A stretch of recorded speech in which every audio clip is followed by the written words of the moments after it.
नाज़रीन 10 मार्च को एक ऐसा अटैक हुआ था एक्स पे कि जिसकी वजह से एक्स पूरी दुनिया में मल्टीपल कंट्रीज़ में इनएक्सेसिबल हो गया था across the world at the same time.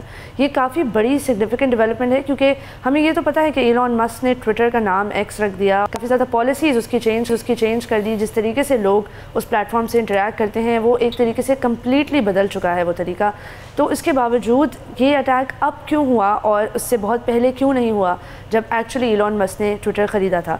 कई मुबस्सिरीन का मानना है कि रिसेंटली एलन मस्क की जो गवर्नमेंट में रोल प्ले करते रहे हैं, जो उन्होंने डेवलपमेंट्स की हैं ख़ास तौर पर अपनी department of government efficiency dose नाम की ऑर्गेनाइजेशन के तहत, तो इन तमाम डेवलपमेंट से बहुत सारे लोगों को काफ़ी खदशात हैं, specially United states of America में। एक्स के ऊपर अटैक हुआ है, ये एक डीडॉस अटैक है। डीडॉस अटैक होता ही इसी तरह है कि उस वेबसाइट की रसाई ख़त्म हो जाती है दुनिया भर में या बहुत ज़्यादा लिमिटेड हो जाती है।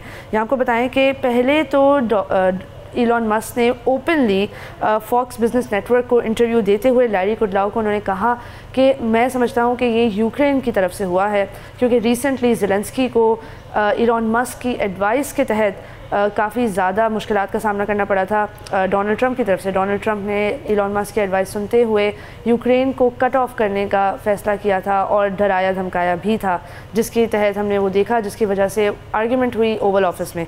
तो उनका पहला जो है वो डाउट था यूक्रेन में। उन्होंने कहा था कि आईपी एड्रेस जो है वो यूक्रेन से ओरिजिनेट हो रहा है, लेकिन एक्सपर्ट्स का मानना है, ख़ास तौर पर वो टेक्नोलॉजिकल एक्सपर्ट्स जो इस स्पेसिफिक डीडॉस अटैक को मॉनिटर कर रहे थे, कि ऐसा नहीं है। डार्क स्टॉर्म नाम का एक प्रो पैलेस्टाइन हैक्टिविस्ट ग्रुप है which is behind the attack.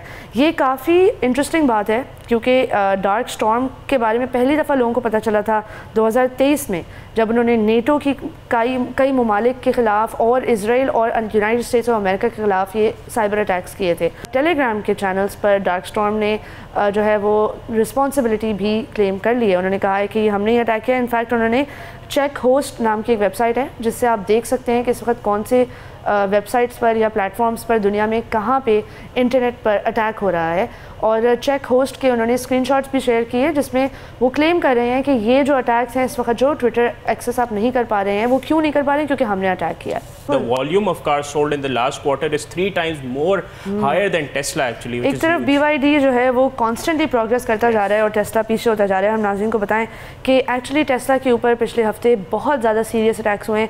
कई उनके साइबर ट्रक जला दिए गए हैं, उनकी गाड़ियों पे हमला किया है, और उसके साथ साथ जो टेस्ला रिटेलर्स हैं, जो ओनर्स हैं, जो बेच रहे हैं गाड़ियाँ डिफरेंट प्लेसेस में ऑल ओवर द US, उन पर भी अटैक हुआ है। इन अटैक से कुछ तफसीलात आपके साथ शेयर करते हैं। लास्ट वीकेंड में ही एक अटैक सियाटल में हुआ है जिसमें 4 इलेक्ट्रिक व्हीकल्स को आग लगाई गई थी। इसी के साथ साथ एक अटैक अभी सैटरडे को भी रिपोर्ट किया गया जिसमें 2 टेस्ला के साइबर ट्रक्स हैं जिन पे आग लगाई गई थी। कई एरियाज जहाँ पे साउथ कैरोलिना में टेस्ला के एक चार्जिंग स्टेशन पर आग लगाई गई और स्प्रे पेंट से लिखा गया लॉन्ग लिव यूक्रेन। शायद इसलिए भी एलन मस्क समझ रहे थे कि एक्स का अटैक भी यूक्रेन की तरफ से हुआ था। इसके साथ साथ आपको बताएं सैटरडे को भी 6 ऐसी टेस्ला की गाड़ियाँ थी जो लिनवुड वाशिंगटन में पार्क हुई थी, उनको भी आग लगाई गई। इसी के साथ साथ एक पुलिस स्टेशन है नॉर्थ चार्ल्सटन पुलिस डिपार्टमेंट, जहाँ पे उन्होंने रिपोर्ट किया है कि ना तो सिर्फ लॉन्ग लिव यूक्रेन की ग्राफिटी की है टेस्ला के प्रोडक्ट्स पर और प्रॉपर्टीज़ पर, बल्कि मोलोटोव कॉकटेल से एक चार्जिंग स्टेशन को भी अटैक किया गया है। 7 ऐसे चार्जिंग स्टेशन हैं मैसाचुसेट्स के अंदर ही, सिर्फ 7 मुख्तलिफ चार्जिंग स्टेशन पर आग लगाई गई। और जो पुलिस डिपार्टमेंट है उसका कहना है कि ये तमाम जो कार्रवाई हो रही है ये आर्सन के ज़ुमरे में आती है, ये इंटेंशनली की जा रही है, ये एक अटैक है एलन मस्क को इनकी कंपनी के ऊपर। इसी के जवाब में जो माइकल फ्रेडरिक्स हैं ABC न्यूज़ को बताते हुए उन्होंने कहा कि टेस्ला के ख़िलाफ़ जो भी ये कार्रवाई हो रही है ये it's a distraction for the company और ये ब्रांड के लिए बहुत बड़ी प्रॉब्लम बनने वाली है, और अगले साल में उनके जो भी फाइनेंशियल्स होंगे उस पर एक बहुत सीरियस इम्पैक्ट होगा एलन मस्क की पॉलिटिकल इन्वॉल्वमेंट का। उनकी कंपनीज़ को इस वक्त उनकी पॉलिटिकल इन्वॉल्वमेंट की कॉन्सिक्वेंसेस को बेयर करना पड़ रहा है। और हम आपको बताएं कि ऑल्दो US कांग्रेस ने कहा है कि वो उसको इन्वेस्टिगेट करेंगे और वो बताएंगे कि एग्जैक्टली किसने ये अटैक्स किए हैं और क्यों, लेकिन so far it's the only statement that everyone saying ایک ہی بات بار بار سامنے آ رہی ہے، اور وہ یہی ہے کہ ایلون مسک اگر ڈوج کے تحت اپنی انوالومنٹ اسی طرح کنٹینیو رکھیں گے اور ڈونلڈ ٹرمپ کے اتحادیوں سے لڑائی کنٹینیو رکھیں گے اور ساتھ ساتھ اپنے آپ کو وائس پریزیڈنٹ کی پوزیشن پر لے کر آنے کی کوشش کرتے رہیں گے، تو یہی ہوگا، انہیں بیک لیش کا سامنا کرنا پڑے گا۔